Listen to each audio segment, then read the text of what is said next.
Hey guys, I hope you're enjoying Nerd News. It's being brought to you by Cloud9 Comics. And I gotta tell you, what I've seen and the things that I've seen that they've got, they are putting up some amazing stuff here lately. A whole slew of toys is about to go up. Some new CGC comics. There's gonna be so much stuff to check out. You should check them out if you're looking to fill those holes in your collection, or if you're just looking to buy some cool CGC 9/8 stuff. Doesn't matter. Check them out. Cloud9 Comics. The phone number, if you need to get a hold of them, is 314-691-2864. And if you can't get a hold of them that way, you can always hit them up with the emails at cloud9comicsandmore@gmail.com. That's Cloud9 Comics.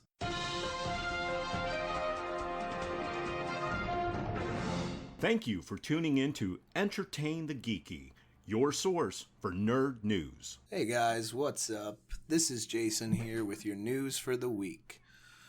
So I promised in our last episode, we did our big Comic-Con thing. I promised in the last episode we were going to talk about some comic news. So that's what we're going to do this week.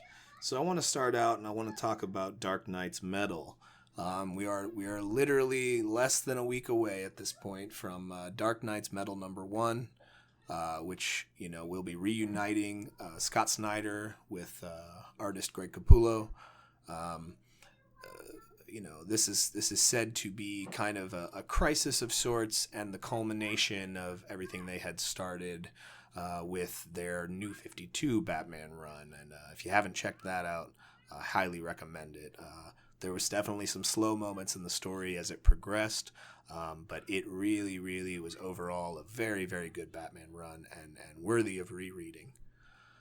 So the big thing with Dark Knight's Metal is Nth Metal, or the 9th Metal. So we've had a couple of one-shots, Dark Days the Forge and Dark Knights the Casting, or Dark Days the Casting, I'm sorry. And those have kind of given us a little bit of background on the story to come. We've seen Hawkman, kind of narrating a story through a journal that he wrote about his discoveries along the way about what the 9th or Nth Metal is, how his story didn't begin in Egypt with Khufu. It began, a lot further before that with the tribe of the Hawk. And there's a couple other tribes that they've mentioned, and we'll get into that in a minute.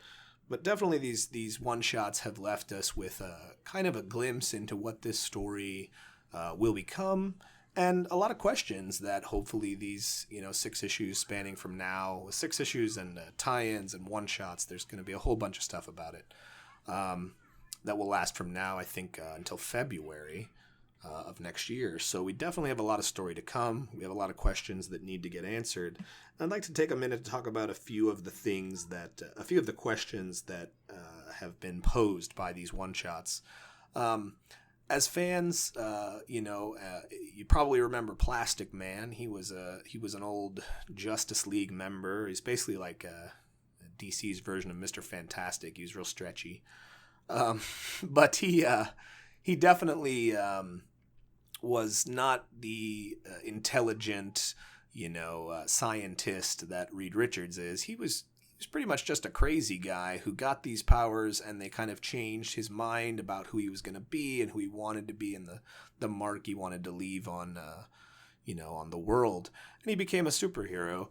And, all throughout the New 52's run, I think we saw Plastic Man one time. There was a Justice League of America. I think it was either the prelude to Justice League of America or Justice League of America #1. I'm not sure on that.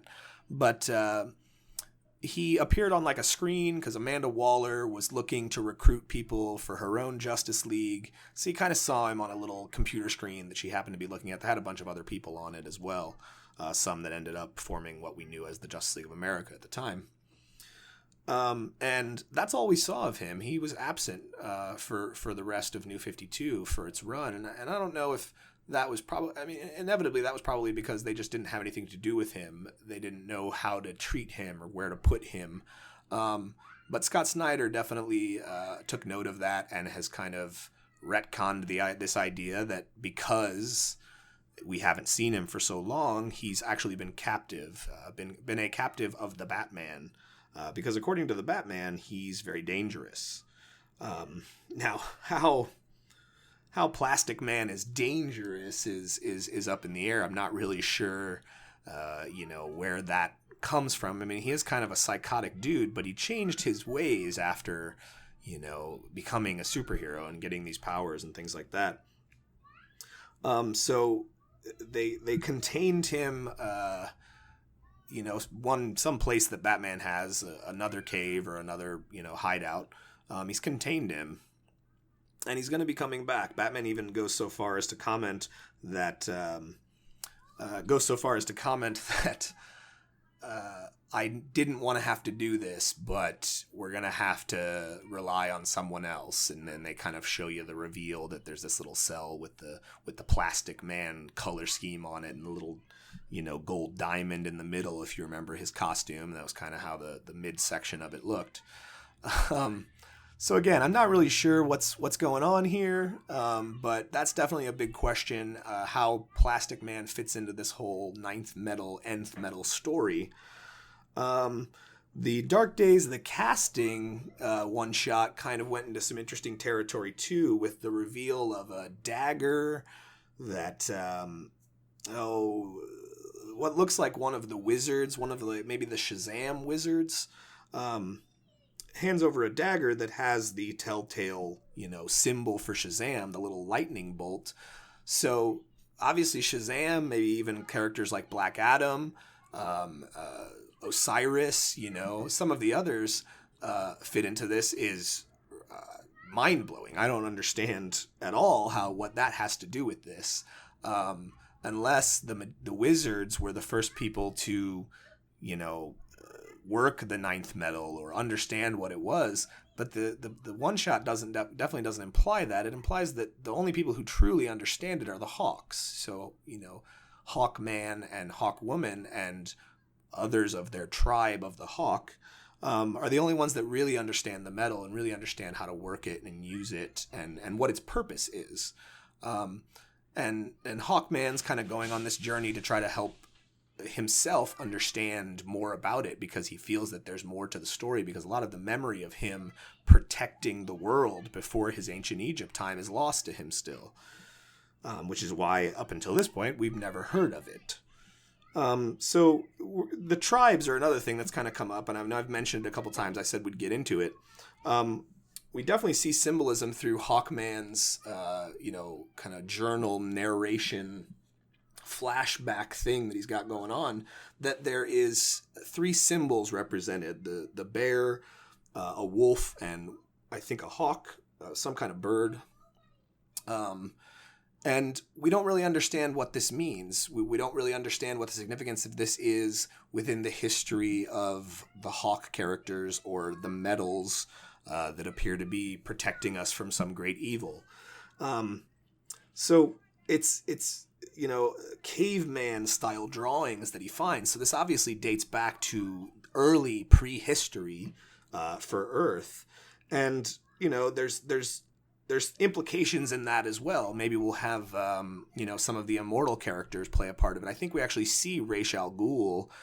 Yeah, he was in Dark Days, the casting. So Ra's al Ghul, who's, uses the Lazarus Pit to live forever, has a small cameo in the little, I think it was in the Hawk flashback that was going on.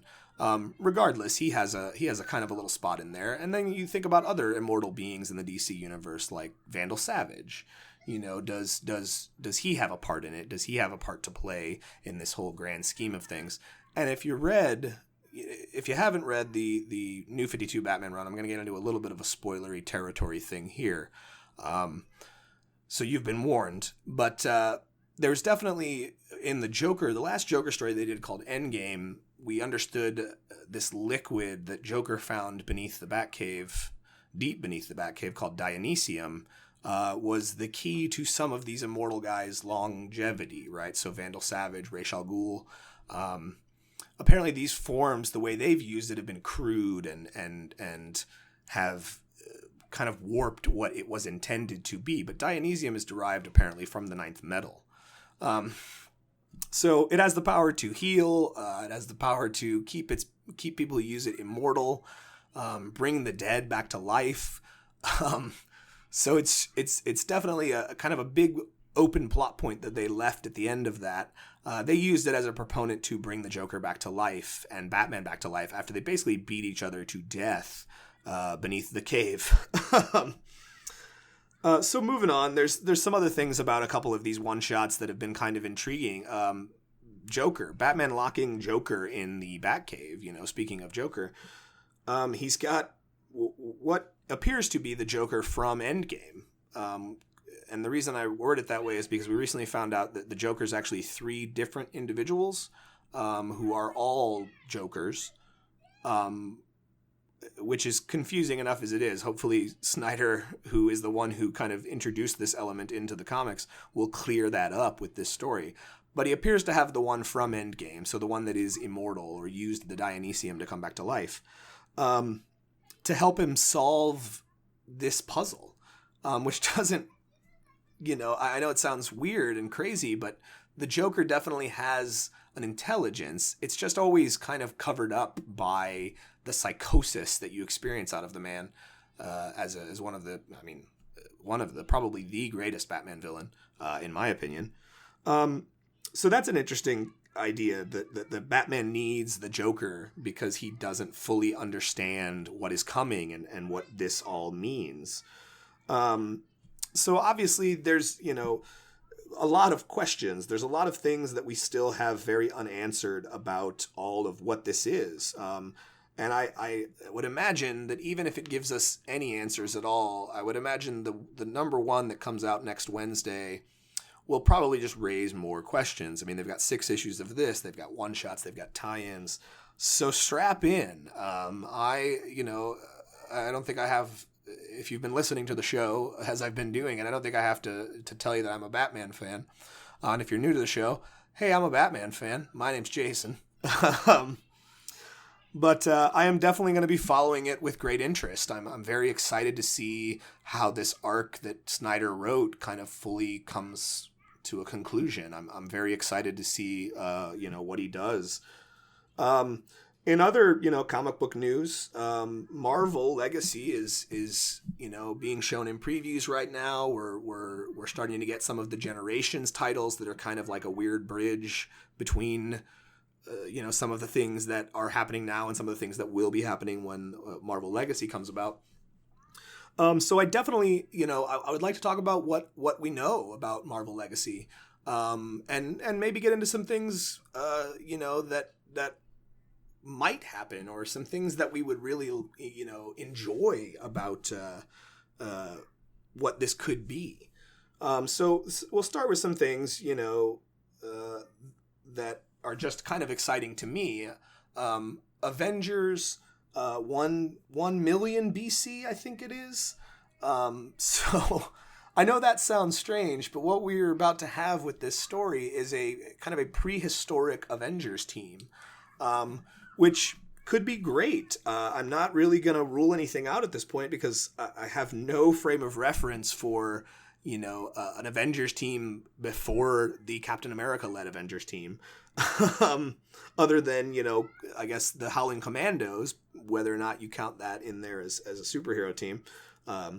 So yeah, there's it's going to be a prehistoric tale of, the different Avengers and being presented in this way. I think we're going to have Hulk and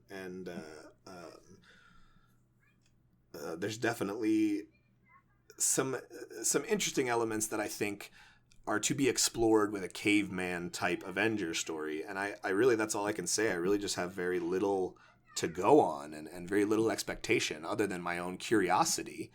But other things, there's we're wrapping up Secret Empires. So what's coming next as far as events go? I mean, we're returning all the titles to their legacy numbering.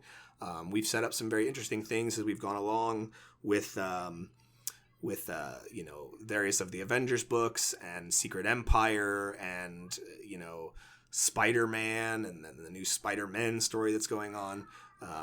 Thor getting, Jane as Thor getting closer to the cancer, destroying her. a new Thor picking up the ultimate Thor's hammer in the form of Volstagg. What are all these things leading to? I have, I can only speculate at this point, but there's got to be some kind of, legacy event that they're planning around this whole thing, I guess is probably the best way to say it. And I know that gets some people, that makes some people cringe out there, the thought of a Marvel event having to buy literally every book that's sitting on the shelf because they all are part of the event and they all are important and everyone has to read everything. And if you're a goofy collector like me, I am a victim of that as well. I do have to read everything. I can't miss a part of it. So, maybe we'll see this all kind of building to something besides just renumbering all the things. Who knows? You never really know what to expect when something big is coming. So they're also, Marvel's also thinking about bringing back they're not thinking about, they're very much doing, bringing back some things from the past. One of the big ones that we've been hearing about is Marvel 2-in-1. And if you don't, if you're unfamiliar, Marvel 2-in-1 was a series from, the 60s, I think, 60s, 70s era. And it was just a team-up book. Mostly it had to do with Johnny Storm and Thing and various other characters that would team up with them. And they would do, 2 kind of little short stories in there. So it was an interesting kind of concept that really helped them, develop some of these characters a little more and introduce some characters that have become, big fan favorite type characters. So it's interesting to see that old, incarnation of Marvel as a creative force come back to the comic world. I'm personally very excited to see what these kind of team up things can bring us. Maybe we'll see them return to a kind of, a time when we were introducing characters on a regular basis, when we were trying new things. Not all things are going to be new. What we've heard about Spider-Man is not. I don't know. I'm torn on this because I really enjoy Spider-Man. I'm a very big fan of Miles and Peter and kind of the interactions that they have. And I'm a big fan of what's going on in Spider-Man now with Parker Industries, and Peter is experiencing a life that he never had or never thought he could have. And what we've heard about, Spider-Man and what they're going to do with him is they're going to kind of take all that away from him and take him back to the, Daily Bugle photographer that we remember, not necessarily doing that thing specifically, but take him back to that place, where he didn't know how to balance his life as Spider-Man with his life as Peter Parker. And it all just kind of feels like a giant step backwards to me because I feel like not only do we have Miles, who is a constantly entertaining character, and I really just love everything they do with him, and I can't wait to see where the Spider-Man story goes after just experiencing issue 1, a few weeks ago. But Peter has evolved so much as a character in these last, even in the last 5 years, and I hate to see them take a step backwards. Because what we've got out of it is, I don't know if you out there remember, but for a while we had Dick Grayson as Batman. And it provided us a very different take on Batman, a very interesting take that kind of was a more contemporary idea about who the character is and a more modern take on who this character is. And that's something I feel like Peter has finally stepped into. We've moved beyond the struggling Daily Bugle photographer and the guy who regrets everything. We've got a Peter who is confident and has a lot of tech and, his company, his scientific breakthroughs that he's making. And I really just don't understand why we're deciding that that's not the best direction to take the character in anymore. And I guess maybe with the legacy thing, it's of a return to form for them. But I'm torn on whether or not it's going to be interesting or good. Because I've really liked what they've been doing with the character lately. So other news, well, this isn't really news. This is just something that they've kind of implied with the Marvel Generations Hulk one-shot, is that Hulk is maybe going to be back. I mean, not, maybe not Banner Hulk, but Hulk is going to be back. Obviously, people want to see Banner. I like Banner, but I really like Amadeus Cho as well, and I think it's too soon to take what Incredible Hulk is away from him as a character, because I feel like they're still finding new ways to tell Hulk stories with him. But some form of Hulk, could be back. I mean, we hope that there's a chance, that we could get him back, and I'm excited about that. There's the other Marvel Generations one-shots that have not come out yet. I mean, we'll see a couple more of them, I think, come out next week. But I don't know.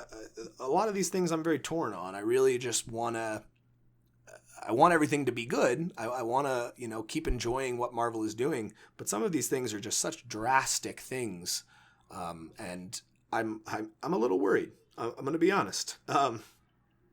But obviously, we haven't seen the end of Secret Empire yet, so we don't know what the fate of Captain America is. That's definitely one that is still, kind of up in the air. I hope that we're going to have a Captain America afterwards. We've been told that, Falcon is going to be back, so, we won't have Sam Wilson wielding a Captain America shield anymore. So who's going to be Captain America? Are we going to have, Steve back? Are we going to have a version of Steve back? It's all kind of up in the air, and I really, really, really hope that Steve comes back, because I think that the world, the internet, everybody reacted kind of poorly to the Secret Empire thing. Rewriting Cap's history to make him a part of Hydra. Everyone, shouted that Cap is a Nazi, and I keep stressing Hydra, they're not Nazis. They used the Nazi war machine in order to further their own scientific research. They've used, other bad people throughout history, in the pursuit of that goal. So I think we really need to see return to form for Captain America, the Patriot, not necessarily the American Patriot, but I think we need the moral leader that Captain America represents if we're gonna, start changing things up, and some things might change. One of the things that I kind of talked about briefly, but I think is going to change is I think that the whole Thor dynamic is going to change. If you haven't been reading, Jane Foster is the mighty Thor right now. She carries Mjolnir, and she's dying of cancer. And there's definitely a finality to, what's happening. And I definitely think that we are about to change up the status quo of Thor again. Now, whether that means Thor gets the hammer back, or we start reading more about the War Thor, which is Volstagg. We talked about that in an earlier episode. It's kind of all up in the air. I'm tentatively excited about what Marvel is doing, and I will reserve most of my judgments until I can get my hands on some of these books. And I suggest you do the same. If anything that I've said, rocked you, and you feel like, oh no, what's going to happen? Give it a chance. Let it be its own proof. And with that, I think we're gonna close out this episode.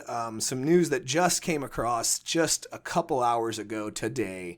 Avengers 4 has started filming. 4 weeks ago, they finished filming Avengers. So we're Avengers 3. So we are jumping right back into it with Avengers 4. And I mean, I kind of expected that. They were always talking about how these movies were going to be filmed simultaneously. But I gotta say, man, that's gotta put a hurt on the people involved. I mean, you spend however long making a film, and then you finally are done, and you can have some rest and relaxation, and boom, you got to go right back in and make another film. So, what we know about Avengers Infinity War really has still given us no context as to what the sequel will be. We do know everyone's going to be returning, maybe some new characters. We might end up seeing Captain Marvel make an appearance in Avengers 4. Definitely the Wasp, I think, is going to make her appearance in Avengers 4. And that'll be, the end of the Phase 3 movies. I mean, and then we'll move forward into Phase 4 and see where that takes us. It's definitely been a ride, and I'll tell you, I'm very much looking forward to continuing and seeing what else they've got up their sleeves. So that's going to bring us to the end. Hey guys, thanks for listening. I'm very appreciative that you're digging what I'm doing. If you have any specific requests, hit us up on the Facebook page at facebook.com/entertainthegeeky. You can check out entertainthegeeky.com for all the links to the various episodes that Roger and Chris are doing, and mine as well. But yeah, just thanks for tuning in, and thanks for enjoying everything nerdy and listening to me spout on about it for 20 minutes or so. You guys take it easy out there and stay geeky.